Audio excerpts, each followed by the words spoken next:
Hi, hello, வணக்கம். நான் உங்கள் பாலதர்ஷினி. இன்னைக்கு ஒரு குட்டி கதை சொல்ல போறேன். அதுக்கு முன்னாடி நம்ம சேனல் லைக் பண்ணி, ஷேர் பண்ணி, சப்ஸ்கிரைப் பண்ணிருங்க. ஒரு அமைதியான கிராமம். ராமன், சுந்தர் என்ற 2 சகோதரர்கள் வாழ்ந்து வந்தார்கள். அவர்களின் அப்பா ஒரு சிறிய நிலத்தை விட்டு சென்றார். அப்பா இறந்த பிறகு அந்த நிலத்தில் இருவரும் சேர்ந்து பார்த்தார்கள். ராமன் பெரியவன், அமைதியானவன், பொறுப்புள்ளவன். சுந்தர் இளையவன், உற்சாகம் நிறைந்தவன். ஆனால் சில சமயங்களில் சின்ன சின்ன விஷயங்களுக்கும் கோபமடைவான். முதல் பகுதி, ஒற்றுமையின் ஆரம்பம். அந்த நிலத்தில் அவர்கள் விவசாயம் செய்தார்கள். இருவரும் சேர்ந்து உழைத்து நல்ல பயிர்களை ஈட்டினார்கள்.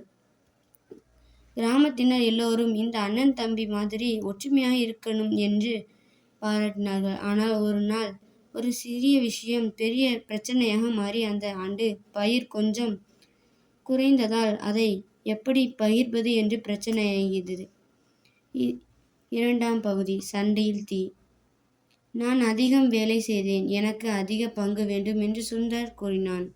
அதற்கு ராமன் மெதுவாக, நாம் இருவரும் சேர்ந்துதான் உழைத்தோம், சமமாக பிரிப்பதுதான் நியாயம் என்றான். ஆனால் சுந்தர் அதை ஏற்கவே இல்லை. அவன் மனதில் ஒரு சந்தேகம் வந்தது. அண்ணன் தன்னை ஏமாற்றி விடுவாரோ என்று.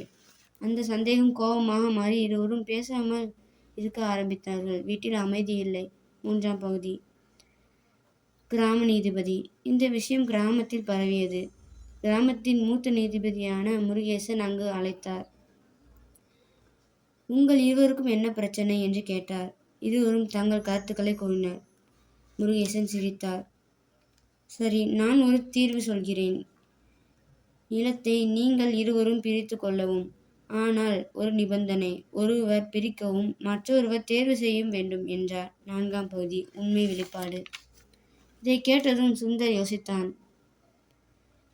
நான் தான் பகிர்வேன் என்றான். அவன் நிலத்தை 2 பாகங்களாக பிரித்தான். ஆனால் மனதில் பயம். நாம் குறைவாக பிரித்துவிட்டால் என்ன என்று யோசித்தான். அவன் மிகவும் கவனமாக 2ஐயும் பிரித்தான்.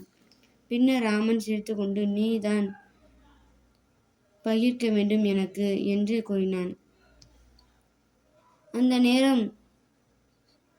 அந்த நேரம் சுந்தருக்கு ஒரு உண்மை புரிந்தது. அண்ணன் அவனை ஏமாற்றவே இல்லை, தன் மனதில் தான் சந்தேகம் என்று நினைத்தான்.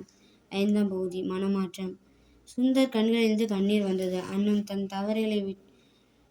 அண்ணா, நான் தவறுகள் செய்துவிட்டேன், என்னை மன்னித்துவிடு என்று கூறினான். ராமன் அவனை அணைத்து கொண்டு, நாம் இருவரும் நடுவே நம்பிக்கைதான் முக்கியம் என்றான்.